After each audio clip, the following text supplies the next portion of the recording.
Kannada matrimony ಆಷಾಢ offer. ಈಗ membership ತಗೊಳ್ಳಿ, ಆಷಾಢದಲ್ಲಿ free ಆಗಿ ಯೂಸ್ ಮಾಡಿ. ನಮ್ಮ ನಿಲುವು ನಿನ್ನೆ ನಮ್ಮ ವಿರೋಧ ಪಕ್ಷದ ವಿಪಕ್ಷ ನಾಯಕರು ಆರ್ ಅಶೋಕ್ ಅವರು ಸ್ಪಷ್ಟಪಡಿಸಿದ್ದಾರೆ.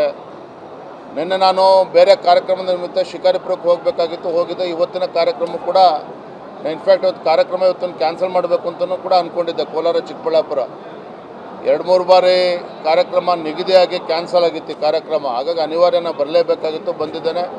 ಅಲ್ಲಿ ನಮ್ಮ ವಿಪಕ್ಷ ನಾಯಕರಾಗಿರುವಂಥ ಆರ್ ಅಶೋಕ್ ಅವರು, ಛಲವಾದಿ ನಾರಾಯಣ ಸ್ವಾಮಿ ಅವರು ಆ ಪಾದಯಾತ್ರೆ ಬೆಂಬಲವನ್ನು ಕೂಡ ನಾವು ನೀಡಿದ್ದೇವೆ.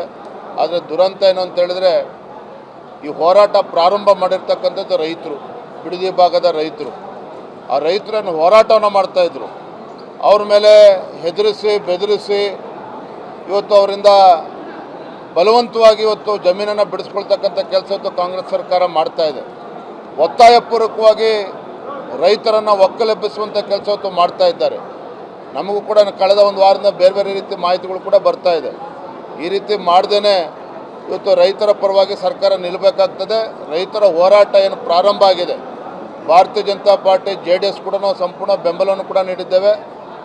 ಸದನದ ಒಳಗಡೆನೂ ಕೂಡ ಅದ್ರ ಬಗ್ಗೆ ನಾವು ಹೋರಾಟವನ್ನು ಮಾಡ್ತೇವೆ.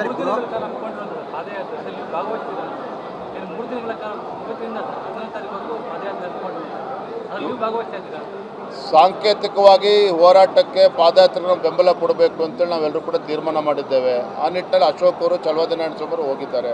ಮುಂದೇನು ಮಾಡಬೇಕು ನಾವು ನೋಡ್ತೇವೆ. ನಮ್ಮ ನಿಲುವು ನಿನ್ನೆ ನಮ್ಮ ವಿರೋಧ ಪಕ್ಷದ ವಿಪಕ್ಷ ನಾಯಕರು ಆರ್ ಅಶೋಕ್ ಅವರು ಸ್ಪಷ್ಟಪಡಿಸಿದ್ದಾರೆ. ನಿನ್ನೆ ನಾನು ಬೇರೆ ಕಾರ್ಯಕ್ರಮದ ನಿಮಿತ್ತ ಶಿಕಾರಿಪುರಕ್ಕೆ ಹೋಗಬೇಕಾಗಿತ್ತು, ಹೋಗಿದ್ದೆ. ಇವತ್ತಿನ ಕಾರ್ಯಕ್ರಮ ಕೂಡ ಇನ್ಫ್ಯಾಕ್ಟ್ ಇವತ್ತು ಕಾರ್ಯಕ್ರಮ ಇವತ್ತನ್ನು ಕ್ಯಾನ್ಸಲ್ ಮಾಡಬೇಕು ಅಂತಲೂ ಕೂಡ ಅಂದ್ಕೊಂಡಿದ್ದೆ. ಕೋಲಾರ ಚಿಕ್ಕಬಳ್ಳಾಪುರ 2-3 ಬಾರಿ ಕಾರ್ಯಕ್ರಮ ನಿಗದಿಯಾಗಿ ಕ್ಯಾನ್ಸಲ್ ಆಗಿತ್ತು ಈ ಕಾರ್ಯಕ್ರಮ. ಹಾಗಾಗಿ ಅನಿವಾರ್ಯನ ಬರಲೇಬೇಕಾಗಿತ್ತು, ಬಂದಿದ್ದೇನೆ. ಅಲ್ಲಿ ನಮ್ಮ ವಿಪಕ್ಷ ನಾಯಕರಾಗಿರುವಂಥ ಆರ್ ಅಶೋಕ್ ಅವರು, ಛಲವಾದಿ ನಾರಾಯಣ ಸ್ವಾಮಿ ಅವರು ಆ ಪಾದಯಾತ್ರೆ ಬೆಂಬಲವನ್ನು ಕೂಡ ನಾವು ನೀಡಿದ್ದೇವೆ. ಆದರೆ ದುರಂತ ಏನು ಅಂತೇಳಿದರೆ, ಈ ಹೋರಾಟ ಪ್ರಾರಂಭ ಮಾಡಿರ್ತಕ್ಕಂಥದ್ದು ರೈತರು, ಬಿಡದಿ ಭಾಗದ ರೈತರು. ಆ ರೈತರನ್ನು ಹೋರಾಟವನ್ನು ಮಾಡ್ತಾಯಿದ್ರು. ಅವ್ರ ಮೇಲೆ ಹೆದರಿಸಿ ಬೆದರಿಸಿ ಇವತ್ತು ಅವರಿಂದ ಬಲವಂತವಾಗಿ ಇವತ್ತು ಜಮೀನನ್ನು ಬಿಡಿಸ್ಕೊಳ್ತಕ್ಕಂಥ ಕೆಲಸ ಇವತ್ತು ಕಾಂಗ್ರೆಸ್ ಸರ್ಕಾರ ಮಾಡ್ತಾಯಿದೆ. ಒತ್ತಾಯಪೂರ್ವಕವಾಗಿ ರೈತರನ್ನು ಒಕ್ಕಲೆಬ್ಬಿಸುವಂಥ ಕೆಲಸ ಇವತ್ತು ಮಾಡ್ತಾ ಇದ್ದಾರೆ. ನಮಗೂ ಕೂಡ ಕಳೆದ ಒಂದು ವಾರದಿಂದ ಬೇರೆ ಬೇರೆ ರೀತಿ ಮಾಹಿತಿಗಳು ಕೂಡ ಬರ್ತಾ ಇದೆ. ಈ ರೀತಿ ಮಾಡ್ದೇ ಇವತ್ತು ರೈತರ ಪರವಾಗಿ ಸರ್ಕಾರ ನಿಲ್ಲಬೇಕಾಗ್ತದೆ. ರೈತರ ಹೋರಾಟ ಏನು ಪ್ರಾರಂಭ ಆಗಿದೆ. ಭಾರತೀಯ ಜನತಾ ಪಾರ್ಟಿ JDS ಕೂಡ ನಾವು ಸಂಪೂರ್ಣ ಬೆಂಬಲವನ್ನು ಕೂಡ ನೀಡಿದ್ದೇವೆ. ಸದನದ ಒಳಗಡೆನೂ ಕೂಡ ಅದ್ರ ಬಗ್ಗೆ ನಾವು ಹೋರಾಟವನ್ನು ಮಾಡ್ತೇವೆ.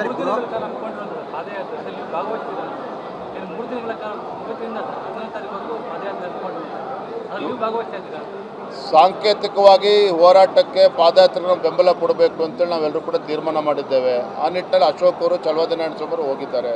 ಮುಂದೇನು ಮಾಡಬೇಕು ನಾವು ನೋಡ್ತೇವೆ. ಕನ್ನಡ ಮ್ಯಾಟ್ರಿಮೋನಿ ಆಷಾಢ ಆಫರ್. ಈಗ ಮೆಂಬರ್ಶಿಪ್ ತಗೊಳ್ಳಿ, ಆಷಾಢದಲ್ಲಿ ಫ್ರೀ ಆಗಿ ಯೂಸ್ ಮಾಡಿ.